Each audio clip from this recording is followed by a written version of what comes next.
اعوذ باللہ من الشیطان الرجیم بسم اللہ الرحمن الرحیم نحمدہ ونصلی ونسلم علی رسولہ الکریم اما بعد السلام علیکم ورحمۃ اللہ وبرکاتہ۔ ناظرین و سامعین حضرات، اب ہم 8ویں مجلس پڑھ رہے ہیں، سماعت فرمائیے، بڑی ضروری مجلس ہے اور اس میں ضروری حکایات سامنے آئیں۔ بسم اللہ الرحمن الرحیم۔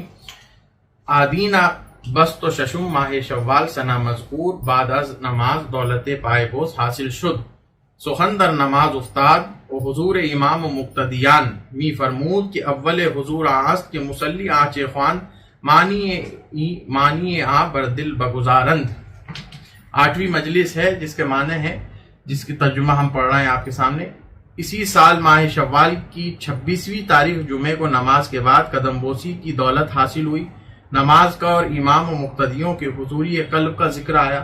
ارشاد فرمایا کہ نماز کی حضوری کی ابتدا یہ ہے کہ نمازی جو کچھ پڑھے اس کے معنی کو دل پر طاری کرے۔ یہ محبوب الہی نظام الدین اولیاء رحمۃ اللہ علیہ اپنے مریدین کو فرما رہے ہیں۔ بعد از آن فرمود کہ مریدی بود از مریدان شیخ الاسلام بہاء الدین زکریا رحمۃ اللہ علیہ، اورا حسن افغان گفتندی صاحب ولایت بود در غایت بزرگی، چنانکہ شیخ بہاء الدین می فرمود کہ اگر فردا مرا گوین کے درگاہ ما چے آوردی من گویم حسن افغان را آوردام۔ اس کے بعد فرمایا کہ شیخ الاسلام بہاء الدین زکریا رحمۃ اللہ علیہ کے مریدوں میں سے ایک شخص تھے، انہیں حسن افغان کہتے تھے، صاحب ولایت تھے اور انتہائی بزرگ، اتنے کہ شیخ بہاء الدین فرماتے تھے کہ اگر کل مجھ سے پوچھا گیا کہ ہمارے درگاہ میں کیا تحفہ لائے تو میں عرض کروں گا حسن افغان کو لایا ہوں۔ سبحان اللہ۔ وقتی ای حسن در کوئے می گزشت، بمسجد رسید، مؤذن تکبیر گفت و امامی پیش رفت و خلقی بجماعت پیوست، خواجہ حسن نیز در آمد و اقتدا کرد، چون نماز تمام شد و خلق بازگشت، خواجہ حسن نزدیک امام رفت و گفت اے خواجہ تو نماز شروع کر دی و من بتو پیوستم۔ ایک دفعہ یہ حسن کسی گلی میں جا رہے تھے۔ حسن افغان جو شیخ بہاء الدین زکریا ملتانی، یہ سہروردیہ سلسلے کے بزرگ ہیں، شیخ ہیں، میں نے آپ کو بتایا تھا اس سے پہلے، ان کے سوانح حیات بھی مختصراً بیان کیے۔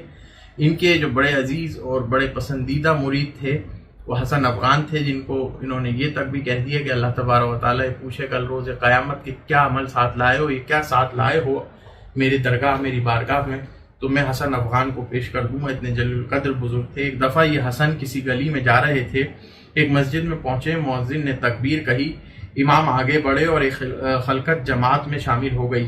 خواجہ حسن بھی آئے اور مقتدی بن گئے۔ جب نماز ہو چکی اور خلقت واپس ہوئی تو خواجہ حسن امام کے پاس گئے اور بولے اے خواجہ، یعنی خواجہ بولا جائے، امام کو بھی خواجہ بولتے ہیں، اے خواجہ تم نے نماز شروع کی اور میں تمہارے ساتھ شامل ہو گیا، تو از اینجا بدہلی رفتی و بردگان خریدی و باز گشتی و ہاں بردگان را بخراسان بردی و از آنجا بملتان باز آمدی و از آنجا بمسجد آمدی، من بدنبال تو سرگشتہ شدہ می گشتم، آخری چے نماز است۔ اے خواجہ تم نے نماز شروع کر دی اور اس طرح میں تمہارے ساتھ نماز میں شامل ہو گیا۔ امام سے خواجہ حسن افغان کہہ رہے ہیں تم یہاں سے دلی گئے، امام سے کہہ رہے ہیں، اور وہاں سے غلام خریدے، پھر واپس آئے اور ان غلاموں کو خراسان لے گئے اور وہاں سے ملتان واپس آئے اور وہاں سے مسجد میں تشریف لائے، میں تمہارے پیچھے حیران پریشان پھرتا رہا، آخر یہ کیسی نماز ہے؟ اللہ اکبر۔ شیخ حسن افغان امام کے قلبی احوال، جو اس کے ذہنی تصورات تھے، جو اس کے دل قلب و ذہن میں جو بھی اوہام یا جو خیالات دنیاوی اس کے ساتھ چل رہے تھے نماز پڑھاتے ہوئے، تو حسن افغان مطلع ہو گئے اس سے بحکم ربی، اللہ تعالیٰ کے حکم سے۔ حسن افغان کو ان کے باطنی، امام کے باطنی خیالات اور تصورات پر علم ہو گیا کہ یہ تو نماز تو پڑھا رہے ہیں مگر ان کا جو دھیان ہے، ان کی جو توجہ ہے وہ ان چیزوں پر ہے۔ کبھی جو ہے وہ دلی جا رہے ہیں، وہاں سے غلام خرید رہے ہیں، پھر وہاں سے غلام کو خراسان، اس زمانے میں غلاموں کا دور تھا، بیچا جاتا تھا، خریدا جاتا تھا، کبھی خراسان لے جا رہے ہیں، ملتان سے پھر واپس آ رہے ہیں، پھر مسجد تشریف لے آ رہے ہیں۔ تو مطلب ان کے دل میں کہنے کا مقصد یہ ہے کہ دنیا چل رہی ہے ان کے دماغ میں نماز پڑھاتے ہوئے، یہ نماز میں فی الوقت حضوری قلب کے ساتھ حاضر نہیں ہے۔ اللہ اکبر۔ اس کی ہم آگے فوائد بیان کریں گے آخر میں مجلس کے۔ آگے فرماتے ہیں بعد از آن ہم در شرح بزرگی او می فرمود کے وقتی در موضوع مسجد بنامی کردن خواجہ حسن آجا رسید اہل عمارت را گفت کے محراب ہم چنی راست کنید کہ قبلہ ای طرف است، ای سخن گفت و جانب اشارت کرد۔ دانش مندی جا حاضر بود، نزا آورت و گفتنی سمت قبلہ برطرف دیگر است۔ اس کے بعد ان کی بزرگی کی شرح میں فرمایا، یعنی حسن افغان کی بزرگی کی شرح میں محبوب الہی فرما رہے ہیں کہ ایک دفعہ کسی گاؤں میں مسجد بنائی جا رہی تھی، خواجہ حسن وہاں پہنچے، اہل عمارت سے بولے کہ محراب کو یوں سیدھا کرو کیونکہ قبلہ اس طرف ہے، یہ بات کہی اور ایک طرف اشارہ کیا۔ ایک مولوی صاحب بھی وہاں موجود تھے، وہ جھگڑنے لگے کہ نہیں، قبلہ کا رخ دوسری طرف ہے۔ الغرض ان کے درمیان خوب بحث ہوئی۔ خواجہ حسن دانش مند را گفت روئے جانب جہت کن کے من می گویم و نیک و ببی، دانش مند رو بدا جہت کرد کعبہ را معنی کرد ہم در آن سمتی کہ خواجہ حسن می گفت۔ وہ جھگڑنے لگے، اس کے بعد قبلے کا رخ دوسری طرف۔ الغرض ان کے درمیان خوب بحث ہوئی، مولانا صاحب کے درمیان اور خواجہ حسن افغان کے درمیان۔ خواجہ حسن نے مولوی سے کہا رخ اس جانب کر دو جدھر میں کہہ رہا ہوں اور غور سے دیکھو۔ مولوی صاحب نے اس جانب رخ کیا تو کعبے کو اسی رخ دیکھا جدھر حسن بتا رہے تھے۔ اللہ اکبر۔ بعد از احوال او شرادات کہ او امی بود او ہیچ نخواندہ خلقی می ہارند او کاغذی و لوہی پیش او می داشتن چند سطر بر آنجا نبشتہ بعضی نظم و بعضی نثر و بعضی عربی و بعضی فارسی از ہر بابت چند سطر می نوشتند و درمیان یا سطرہا یک سطر از آیات قرآن ہم نوشتند۔ اس کے بعد ان کے حوال یعنی حسن افغان کے حوال کے بارے میں حضرت محبوب الہی فرما رہے ہیں، اس کے بعد ان کے حوال کی تفصیلی بتائی کہ وہ امی بے پڑھے لکھے تھے، کچھ بھی نہیں پڑھا تھا، یعنی ظاہری تعلیم کوئی حاصل نہیں کی تھی، کسی مدرسے مکتب سے فارغ نہیں تھے۔ لوگ آتے تھے اور کاغذ اور تختی ان کے سامنے رکھتے تھے، چند سطریں اس پر لکھی ہوتی تھی، بعض نظم ہوتی، بعض نثر ہوتی، بعض عربی ہوتی، بعض فارسی ہوتی، ہر موضوع ہر چند سطریں لکھتے تھے۔ ان سطروں کے درمیان ایک سطر قرآن مجید کی آیت کا بھی لکھ دیتے تھے۔ آگا از او می پرسیدن کے درمیانی سطرہا سطر قرآن خدام است، او اشارت با آیت قرآن می کردی کی ایست، او را گفتندی کہ تو قرآن نہ خواندہ ہے چے دانی کے ای آیت قرآن است، گفتی نوری کے در این سطر می بینم در سطرہا دیگر نیست۔ پھر ان سے پوچھا تھا کہ ان سطروں کے درمیان قرآن مجید کی سطر کون سی ہے؟ وہ قرآن کی آیت کی طرف اشارہ کرتے تھے کہ ان سے کہا جاتا تھا کہ آپ نے تو قرآن پڑھا ہی نہیں، پھر آپ کو کیسے معلوم ہوتا ہے قرآن کی آیت ہے؟ فرمایا کہ جو نور اس سطر میں دکھ رہا ہے وہ دوسری سطروں میں نہیں ہے۔ اللہ اکبر۔ یعنی اتنے جلیل القدر امی بزرگ تھے، بے شمار امی بزرگ گزرے ہیں صوفیہ میں، تو ان کے سامنے ٹیسٹ کے لیے، ان کی تلاش کے لیے کہ وہ صوفی بھی ہیں کہ نہیں، بزرگ بھی ہیں کہ نہیں، جب صرف باتیں اڑی ہوئی ہیں ان کے حوالے سے، تو ان کے سامنے چند لوگ جو ہوتے تھے وہ کچھ خط و کتابت کر کے لاتے تھے، جس میں نظم بھی ہوتی تھی، نثر بھی ہوتی تھی، کچھ فارسی ہوتی، کچھ اردو ہوتی، کچھ عربی ہوتی، کچھ فارسی ہوتی، اور اس سطروں کے درمیان جو ہے وہ قرآنی آیت کو لکھ دیا کرتے تھے۔ اب حضرت خواجہ حسن افغان کے سامنے جب لا کے پڑھاتے تھے تو کہتے تھے اس میں یہ بتاؤ کہ اس میں قرآنی آیت کہاں لکھی ہے۔ اب ظاہر سی بات ہے وہ ظاہری صورت اور ظاہری طور پر تو وہ امی تھے، تو وہ کہتے تھے یہ قرآن کی آیت ہے، باقی یہ سب انسان کی لکھی ہوئی باتیں، یہ آپ سب کی لکھی ہوئی، یہ قرآن مجید ہے۔ تو ان سے پوچھا جاتا ہے قرآن مجید کیسے ہے؟ تو آپ فرماتے تھے کہ اس میں سے نور ظاہر ہو رہا ہے، جو کہ انسان کا لکھا ہوا جو بھی نوشتہ انسان کا ہے اس سے نور ظاہر نہیں ہو سکتا، یہ کلام اللہ ہے، اس سے نور ظاہر ہو رہا ہے، تو یہ جو سطر کے بیچ میں جو تم نے لکھا ہے یہ قرآن مجید کی آیت مبارکہ ہے۔ اللہ اکبر۔ اس کے بعد آگے حکایت ہے، ہم ملائم حال عام بزرگ لختی سخندر استغراق ذوق نماز افتاد، فرمود کے مردی بود اورا خواجہ کریم گفتندی، او مگر در دہلی اول حال نویسندہ بود، آخر ہا رو از اشتغال دنیا بگردانید یکے از واصلاں شد، چنانچہ بارہا گفتی تا گور من در دہلی است، ہیچ کافری اصطلاح نبایت۔ ان بزرگ کے احوال کی مناسبت سے ذوق نماز کے استغراق کے حوالے سے بیان کیا گیا۔ فرماتے ہیں کہ ایک شخص تھے جنہیں خواجہ کریم کہتے تھے، وہ شاید دہلی میں اول کلرک رہے، آخر میں دنیا کے دھندوں سے منہ پھیر کر وہ واصلوں میں سے ہو گئے۔ چنانچہ اکثر کہا کرتے تھے کہ جب تک میری قبر دہلی میں ہے کوئی کافر غالب نہیں آ سکتا۔ حال حضور نماز او بیان فرمود کہ وقت نماز شام پیش دروازہ کمال بنماز مشغول بود، مگر در آن ایام تشویش میوان بودا است، کسے بیگاہ حالیے آن دروازہ و آن طرف آن نتوانستی داد رفت۔ این خواجہ کریم بنماز مشغول شد، یارانے او بر دروازہ ایستادہ بودن، او را آواز می دادن کہ زود بشہر در آئی و دربانے دروازہ نیز غلبہ می کرد۔ ان کی نماز کی حضوری کا حال بیان فرمایا محبوب الہی نے کہ ایک دفعہ مغرب کی نماز کے وقت دروازہ کمال کے سامنے نماز میں مشغول تھے۔ شاید اس زمانے میں میواتیوں کا بڑا خطرہ تھا، کوئی بھی نا وقت اس دروازے کے قریب اور ان کے اطراف میں جانے کی ہمت نہیں رکھتا تھا۔ یہ خواجہ کریم نماز میں مشغول ہوئے، ان کے ساتھ ہی دروازے پر کھڑے تھے اور آواز دے رہے تھے کہ جلدی شہر میں آ جاؤ، اور دروازے کا دربان بھی شور مچا رہا تھا۔ الغرض این خواجہ کریم نماز خود بحضور تمام بگزارت آگاہ کے از آنجا بازگشت، اورا گفتن کہ تو ہیچ آواز ماں نہ سنی دی، گفتند عجیب چند این غلبہ کہ کردیم تو نہ سنی دی، گفت عجیب از کسے است کہ او در نماز باشد و غلبہ کسے بشنود۔ یہ خواجہ کریم نماز میں مشغول ہو گئے، ان کے ساتھ دروازے پر کھڑے تھے، یہ والی بات ہو گئی۔ الغرض ان خواجہ کریم نے اپنی نماز پورے حضور کے ساتھ تمام کی۔ جب وہ اس جگہ سے واپس آئے تو ان سے کہا گیا کہ تم نے ہماری کوئی آواز نہیں سنی؟ جواب ملا نہیں۔ بولے تعجب ہے، ہم نے تو اتنا شور مچایا اور تم نے آواز نہیں سنی۔ فرمانے لگے تعجب تو اس پر ہے کہ کوئی نماز میں ہو اور کسی کا شور و دھم سنے۔ اس کے بعد فرمایا کہ جب سے ان خواجہ کریم نے خدا عز و جل سے لو لگائی، تمام عمر کبھی درم و دنانیر کو ہاتھ نہیں لیا۔ بعد از آن فرمود کہ آن خواجہ کریم چورو بخدا عز و جل آورد، ہرگز در ہما عمر خود در درم و دنانیر بدست خود نہ گرفت۔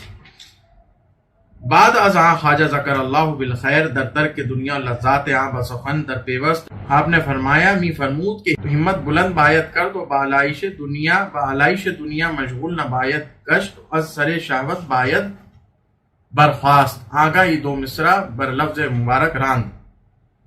خواہشات سے بلند ہو جانا چاہیے اور دنیا کے آلائش میں نہیں پھنسنا چاہیے۔ آپ نے دو مصرع ارشاد فرمایا محبوب الہی نے، یک لحظہ ز شہوتی کے داری برخیز، تب نشیند ہزار شاہد پیشت۔ فرماتے ہیں لمحے بھر کو اپنے خواہشوں سے بلند ہو جاؤ۔ محبوب الہی فرماتے شعر کا مطلب ہے لمحے بھر کے لیے اپنے خواہشوں سے بلند ہو جاؤ تاکہ ہزار معشوق تمہارے سامنے بیٹھ جائیں۔ 8ویں مجلس سے جو خلاصہ اور نتیجہ فکر اور فائدے ہم کو حاصل ہوئے ہیں، اس میں سب سے پہلے یہ ہے کہ اس حکایت سے معلوم ہوا کہ نماز میں تعدیل ارکان کے ساتھ ساتھ جو سب سے ضروری چیز ہے وہ حضوری قلب ہے۔ یعنی نماز کے ظاہری ہیئت کے اختلافات اپنی جگہ ہیں جو ائمہ کے درمیان ہیں، لیکن جو سب سے ضروری ہے علماء کا سبجیکٹ ہے۔ ظاہری ہیئت کے اختلافات جو نمازوں میں ہوتے ہیں، آمین بالجہر کرنا ہے، ترک رفع یدین کرنا ہے، رفع یدین کرنا ہے، ارسال یدین، یہ سارے جو مسائل ہیں جو ہے خلف امام قرات کرنی ہے نہیں، یا تعدیل ارکان جو نماز کے ہیں، سنت طریقے سے ادا کرنا نماز کا، آہستہ آہستہ نماز پڑھنا، تو یہ ساری چیزیں جو ہیں، یا پھر قرات کی خوبصورتی، یہ ساری ظاہری صورتیں ہیں نماز کی۔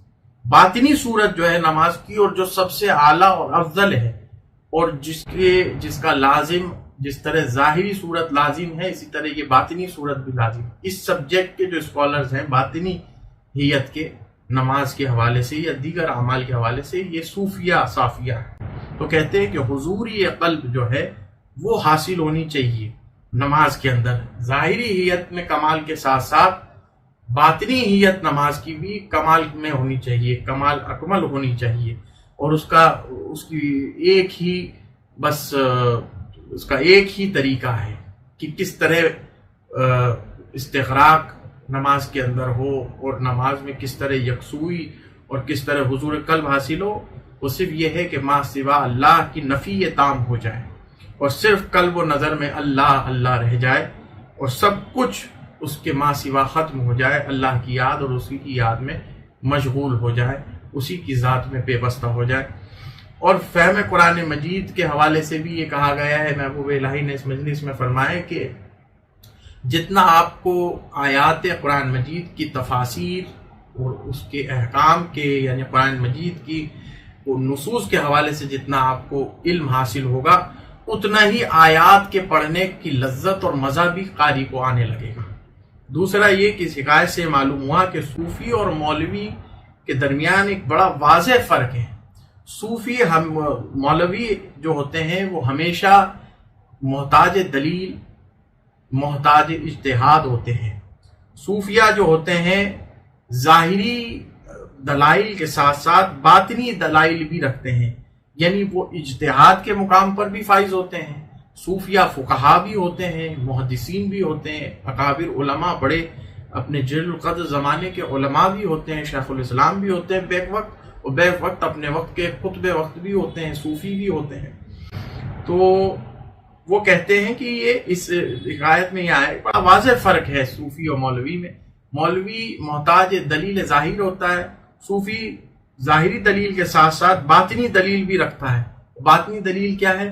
مقام شہود و معرفت الہی، تکشف، کشف و کرامت و مشاہدات الہیہ، یہ ساری جو باطنی اور جو قرآن مجید کی جو آیات میں آئی ہوئی نصوص ہیں جو کہ ہم کو باطن کی طرف توجہ دلاتی ہیں، تو وہ اس طرف علماء حضرات کی اپروچ نہیں ہوتی، صوفیہ حضرات کی اپروچ ہوتی ہے۔ صوفیہ ڈویل پرسنالٹی کے حامل ہوتے ہیں، یعنی وہ علم ظاہر میں بھی کمال رکھتے ہیں، علم باطن میں بھی معرفت الہی جتنی ان کی مضبوط ہوتی ہے اتنا علم ظاہر، علم دین میں بھی اتنے ہی وہ مضبوط ہوتے ہیں۔ تیسرا، اس حکایت سے معلوم ہوتا ہے کہ جس طرح ہمارے نبی کریم صلی اللہ تعالیٰ علیہ وآلہ وسلم کا امی ہونا یہ ایک منزلت اور شرف کا باعث ہے کہ آپ دنیا بھر کے یہ تمام مکاتب آپ کے سامنے زمین دوز ہیں، آپ کے سامنے ہیج ہیں، آپ کی ذات مبارکہ کے سامنے آپ نے اصل مکتب سے، حقیقی مکتب سے تعلیم حاصل کیے اللہ تبارک و تعالیٰ کی بارگاہ سے۔ اسی طرح آپ کے اتباع میں بے شمار صوفیہ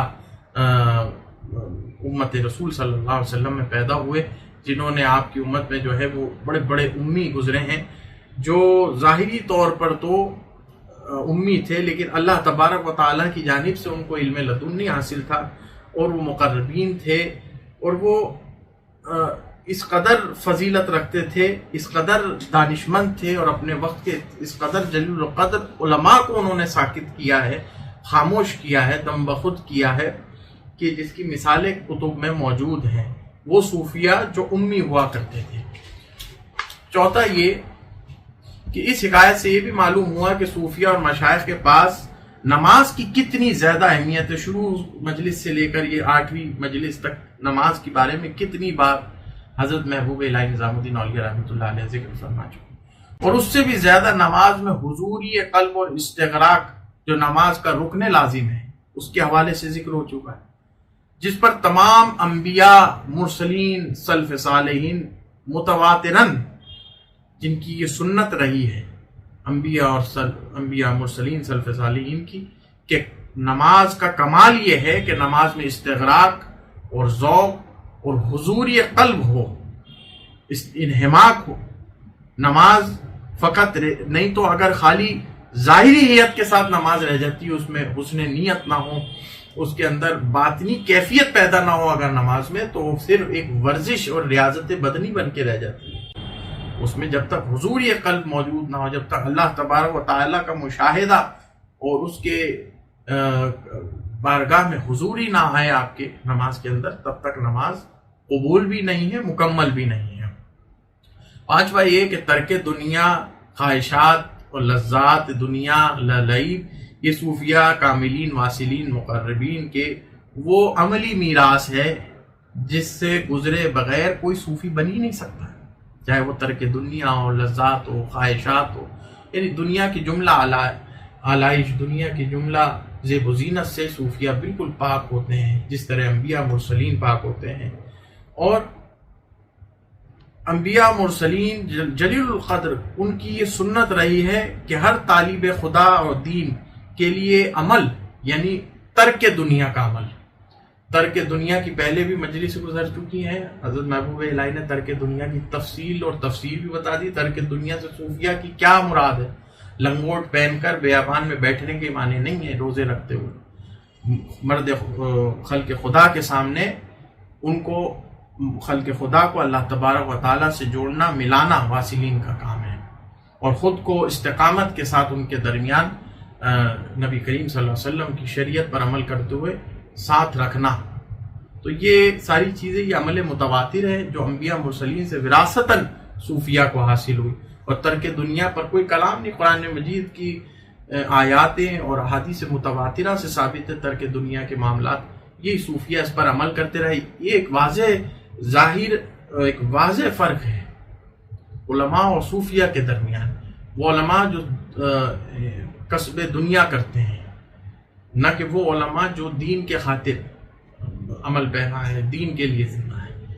وہ صوفیہ جو ہمیشہ جن کے عمل میں ترک دنیا رہی ہے، وہ در حقیقت وہی علماء بھی ہیں، وہی صوفیہ بھی ہیں۔ اقول قولی ھذا واستغفر اللہ، والسلام علیکم ورحمۃ اللہ وبرکاتہ۔